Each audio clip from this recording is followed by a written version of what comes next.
Ladies and gentlemen, our next panel is Quad Goals, fighting communist China from all four corners. Please welcome our panelists, Tennessee Senator Bill Hagerty, Ambassador Robert Lighthizer, and our moderator, the Chairman of the American Conservative Union, Matt Schlapp.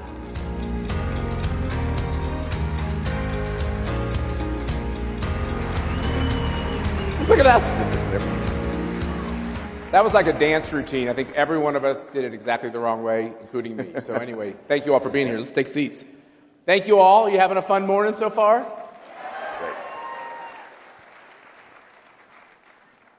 I recognize all kinds of interesting people in the crowd. I don't know if they want me to call them out, but I see Bill Shine right here. Is that Bill Shine? Bill Shine, will you stand up and wave to everyone?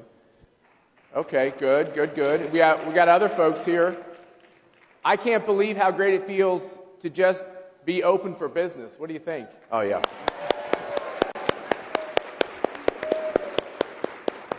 Senator, do people in your state think it's a good idea to keep churches and schools open? Absolutely. Absolutely, they do. America is tired of being locked down, Matt, and states like Tennessee that have been on the cutting edge of reopening are seeing their economies come back, but it's even more.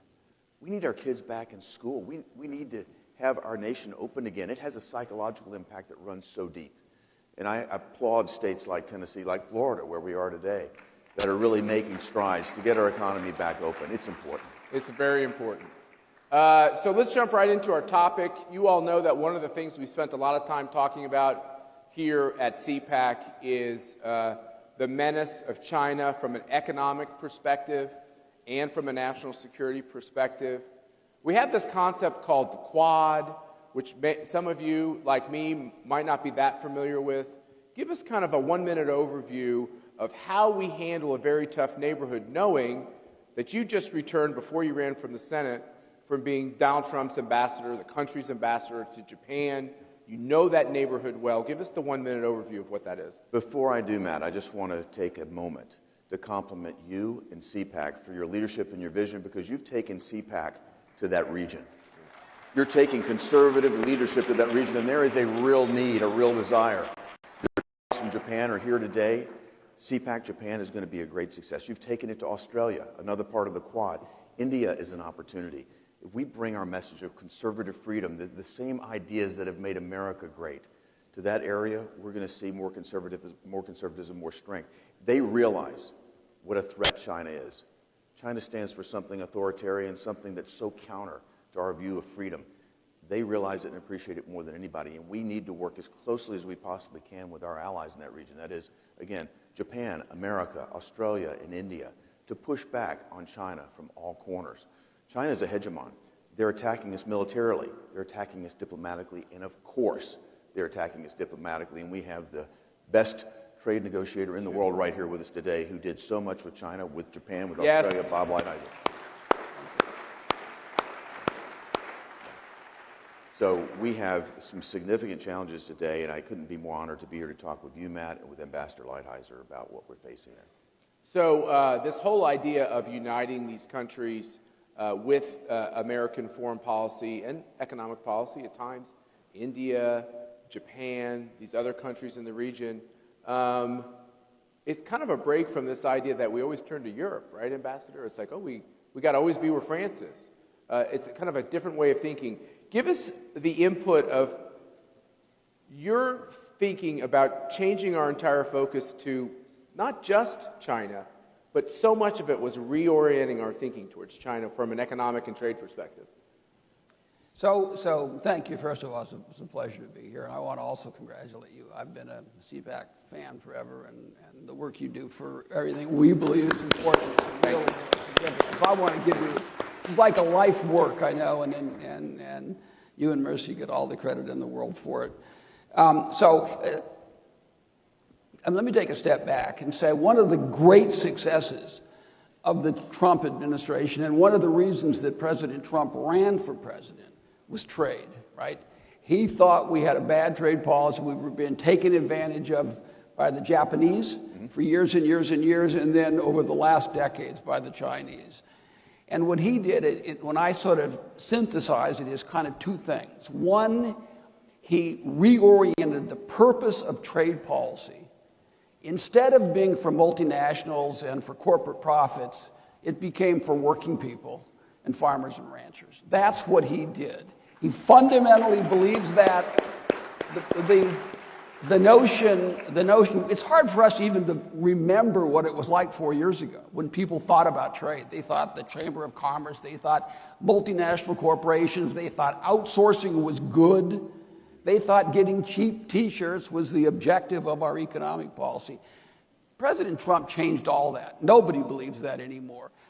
President Biden, when he was a candidate, didn't even run against it. He didn't believe in our policy, but he didn't run against it because we had so persuaded people. And the second thing he did, which is really the topic here, is he alerted people to the problem of China. 4 years ago, people thought China was a force for good. It was nonsense. President Trump never believed that. Many people here never believed it. I certainly never believed it. I wrote and talked about it going back into the 90s. But he has convinced everyone that this is a very serious threat to the United States being number one in the world and to all of the basic values that we care about. Yeah, so we've won. You've been involved in this conversation about trade, but politics generally for a long time. Have we won this argument? I think we've won it, but it's like every other really crucial argument. You got to keep winning it and winning it and winning it. So everybody out here has got to stay on top of it. There's nothing conservative about free trade. What conservatives believe is maintaining our values, the things that we think are important. If you go all the way back to Burke, that's what the essence of what we believe is. Small government for sure, but also maintaining basic values. And this fight, what trade policy should be about in every case is, does it help working people live a better life, better communities, families that stay together, less opioids? I mean, this is what trade policy is about. It's not about the corporate bottom line. It's not about cheap T-shirts. It's not about Christmas lights that cost a nickel more. That's not what it's about. But that's what it was about before Trump. And I think we've turned the corner. I think we've won that argument. But the people on the other side are not going to stop fighting. You can see it right now in Washington every day. I call them the sort of corporatist, globalist approach is pushing back. But I do think it's one of the great accomplishments, those two things, the orientation and China. China is a genuine threat. I wrote this in 1996. I said, if China gets into the WTO, there won't be a working man's job in America that's not at risk, and I still fundamentally believe You're right. And if you think about the accomplishments that President Trump and Ambassador Lighthizer brought forward, it's the greatest blue-collar movement in America. We saw blue-collar jobs accelerate at a pace that we've never seen in our lifetimes before. They certainly outdid white-collar jobs. This has been great for Hispanics. It's been great for black Americans. It's been great for all of America. But blue-collar comeback was the theme of our administration, and you did a great job leading us forward. If you think about our allies in the Quad, they suffer from the same problems with China, too. They get their intellectual property ripped off. They suffer from unfair competition. They subsidize these industries deeply. They've got 5G and Huawei to worry about as well. We're facing the same problems, but it's American leadership. It was President Trump's leadership that it took to stand up and do something about it. And I can say this, Ambassador Lighthizer, thank you. Our farmers in West Tennessee thank me every day because they know that I worked my heart out alongside you for 2 years to get that U.S.-Japan trade deal done, and that's one of the best trade deals that's ever been done to open agricultural markets in Japan for our farmers and for our ranchers. Thank you for what you did. One of the best things about the last election was the fact that we have you now in the United States Senate carrying these policies fast. So when you say, have we won the argument? We got Bill Hagerty in the Senate, right? That's a big advantage. Let me talk about this issue of allies, because I think it's important. So we talk about the Quad, and those are the countries that are around China, all right? And there's a military security kind of alliance there. We dealt with them economically, but this notion, and the Japanese are dependable allies on this subject, quite dependable. The Australians for sure. India also, because they're right on the border. But you'll see a lot of people say we have to take our cues from Europe. Let me just caution everyone. Europe doesn't necessarily see it the way we see it. They don't want to follow the United States. They view this, at least a lot of people in Europe. One of the great comments was Henry Kissinger's comment when you say, have you talked to Europe? And he said, how do I call Europe, right? So Europe's a lot of different things, and we have to acknowledge that. But a very large majority, I think, of European elites and people see a tripartite world. They see the United States, China, and them. They don't see us with them against China. They just don't see it that way. And it's a fundamental flaw. So I suggest to people, as you watch what happens with this administration, look for what I call kind of the red flags. Getting rid of the tariffs on China, giving exclusions, taking care of corporations, making concessions to the WTO. These are things that we have to keep our eye on. We'll see where all this goes. But it is important to work with our allies. We tried to do it. I would say there are certain allies you can work with and certain you probably can't. Along the lines that Bob mentioned, though, watch this administration. Look what they've done. They've re-entered the WHO. They're going back into the Paris Climate Treaty. They've canceled the Keystone XL pipeline. China is laughing all the way to the bank, my friends, as this happens. What happens when the Keystone XL pipeline gets canceled, when we stop leasing lands here? We become less energy independent. We become dependent on nations, again, that don't have our best interests at heart. And those great paying jobs, they go away. You can't just turn around and get a job at a solar manufacturing facility or a company that makes wind turbines. Why? Because those are all made in China. Well, that's okay. I think you fail to understand, Senator. John Kerry's going to fly all those Americans to China on his private jet and find them jobs in China. Isn't that part of the plan? But as this happens, as we allow Nord Stream 2 to come back online, Europe wants all of this, as Bob said. This is certainly putting us at a strategic disadvantage. And look who's trying to run the reentry into the flawed Iran nuclear deal. It's the Europeans that are trying to broker this. Why? They want to do business with Iran. And if we lift the sanctions, that allows them another economic bonanza. This is bad for America, even though it might be good for Europe. I think the divisions are becoming clearer and clearer, Bob. We need to listen to what Let me ask you both this quick question on I kind of feel like get rid of the jargon. So we have this free trade, fair trade. We have all these words, and it's kind of like, what do they mean? What are we trying to get to? You're not saying you don't want trade. You're saying what I think, put it in some of my language, flyover country language, is, hey, we're not going to get to where we want to get with economic partners overseas through weakness, through saying we'll shed our jobs to try to encourage you to try to deal with us better. Isn't it kind of going back to this Reagan idea of it's peace through strength? You get foreign countries where you want them to be by showing them you are going to aggressively stand up for your own people. Is there anything to that that's right? No, I think that's right. Look, the best thing we can do for our allies is have the strongest, best military and economy in the world, right? So everything we do should be directed at that. That helps everybody if we do that. I mean, the one thing we have to remember, we are the ultimate force for good in the world. I mean, I fundamentally believe that, right? The United States is the fundamental force. So, but to go to your point, so there's this question. Let's look at NAFTA versus the USMCA. In the case of NAFTA, the objective was basically a corporate objective. And what you saw after a period, what you saw was the movement of our auto industry down to Mexico. And President Trump says, this has got to stop, right? We got to get those jobs back. There's no reason why those jobs should go down there other than the corporate bottom line. And we had basically set up a system where in order to make money, that's what you did. Then you fast forward to USMCA, it was exactly the opposite. The objective there was clearly, if you want to get the benefit of this agreement, you've got to bring the jobs back. So we put in place regional content requirements that were much higher in the opposite of the direction everyone went to. Requirements that a certain amount of everything had to be made in the United States. We just flat required it. And that's just a great example. I can give hundreds of them. I don't want to get overly technical, but if you start with the proposition that how do working people make more money and get better jobs, as opposed to how does a corporation do better? If you start with that, now, do we want trade? Of course we want trade, but we want trade on terms that help American working people and that help our farmers. So, Senator, it sounds like, okay, so ACU gets accused of being Republican. I think most of you are Republicans, but lots of you aren't. This is not a Republican outfit. This is a conservative, free market, low taxes, low regulation, Constitution, pro-America organization. It's what I just heard from Bob Lighthizer is it's almost like Republicans are saying it's not about the CEO telling me what he needs in a trade contract.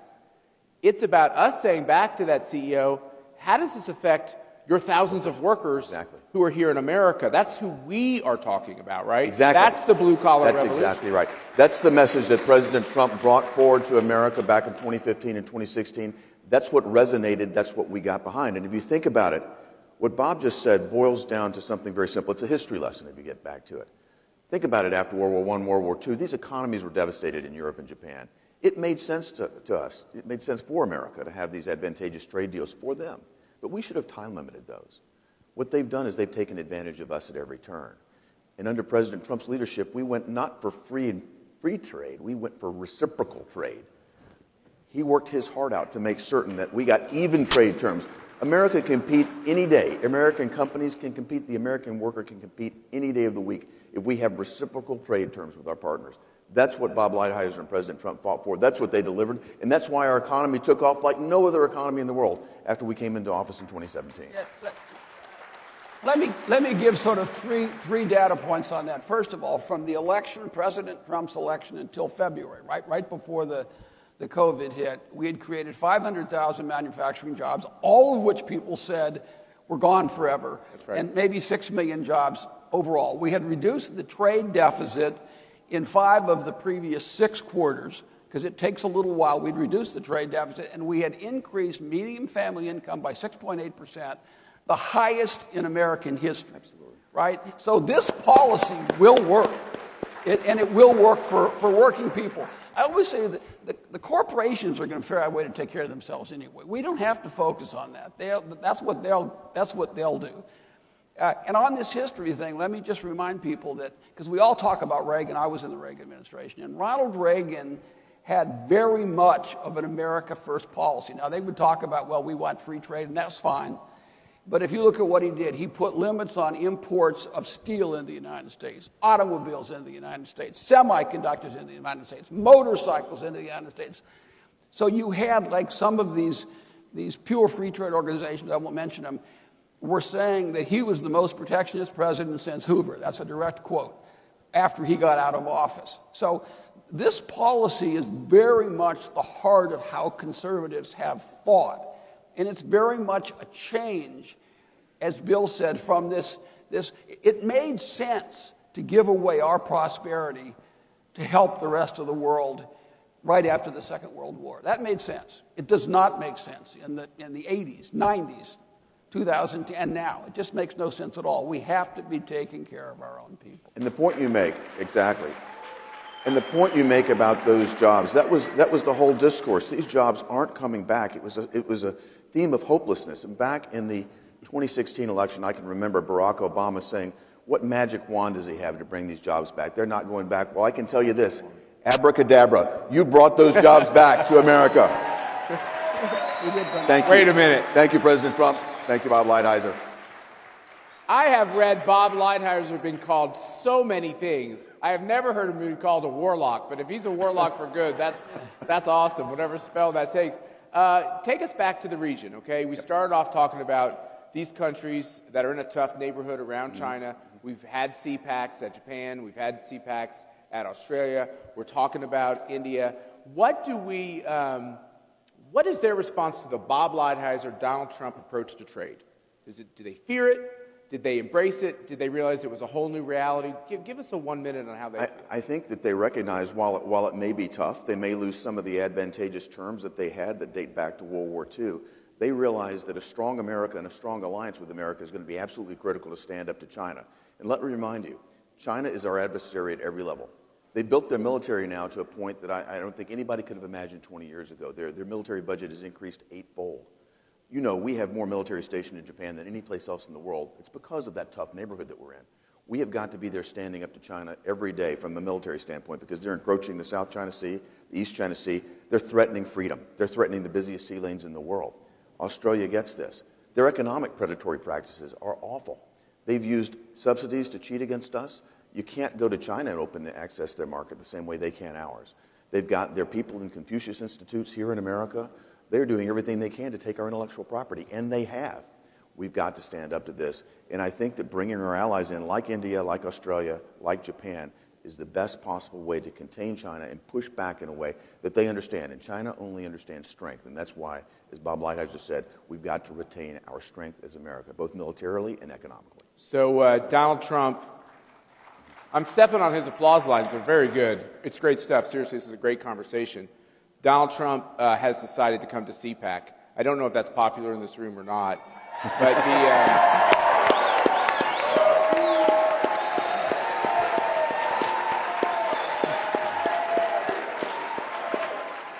as I've said in previous CPACs, hold your fire, keep that enthusiasm. We got another 2 days to get through. But Senator Haggerty, you think he needs to keep a voice in politics, no matter what he decides to do in the future. If he stays involved, talking about the things that Bob Lighthizer has been talking about, that'll help us win on these issues, right? That absolutely will. President Trump is the one that will bring unity to our party. He is the one that's going to bring us together because his policies work. And thank you. I have such great admiration for Bob Lighthizer. I'm not a good complimenter, so I can't even look at him. But anyway, you worked when you were in the cabinet. You weren't really a peacock. You weren't strutting your stuff before the media all the time. You were getting the contracts done. You were doing the hard work of the negotiation. If I was ever at the White House late, you were always there, looking like you had spent a very long day going at it. You believe in this stuff. You and the president kind of synced up on getting it done. How important is it from your perspective, somebody who worked alongside the president for 4 years, that his voice not be canceled or silenced on this question of being strong in defending the working man and woman in this country and taking on China? Look, he had a 4-year, extremely successful presidency. I have enormous amount of respect, not only respect, but personal affection for the president. I worked very hard with him. I've never seen a person work harder. The notion that you can cancel Donald Trump is absurd, right? I mean, that's literally, look at, if they could have canceled Donald Trump, they would have done it in 2016, right? I mean, they tried to cancel him for 4 years. No, Let me ask you this question. Do you think China likes the fact that he gets canceled? Oh, I mean, no one took on China, which I would say to the president, and I said publicly before, that in the final analysis, you're going to be judged by how you change the relationship with China. That's what history's going to say. It's going to be a lot of footnotes, and that's fundamental question, like it was really with Reagan and the Soviet Union. That is the thing that he did. He did a lot of it, but that's the thing, and that was clearly the point. Nobody took on China, period. The situation got worse and worse and worse and worse and worse. The trade deficit with them went up. We lost jobs, millions and millions of jobs. So there's no question that they view him as a very negative force. And I'll just add this, Bob, that his first term, the 4 years, I think are going to come down in history as the most consequential presidency that we've ever seen in our lifetimes. And he may have more. He may have more. He may have more. He may have more. Well, what I consider, I know a lot of us feel like we got gypped out of another 4 years, but it was 8 years of accomplishments in 4 years. Yeah. Absolutely. Yeah. Can you all please give your appreciation to Senator Bill Haggerty and Ambassador Bob Lighthizer. Thanks for being here, guys. Thank you.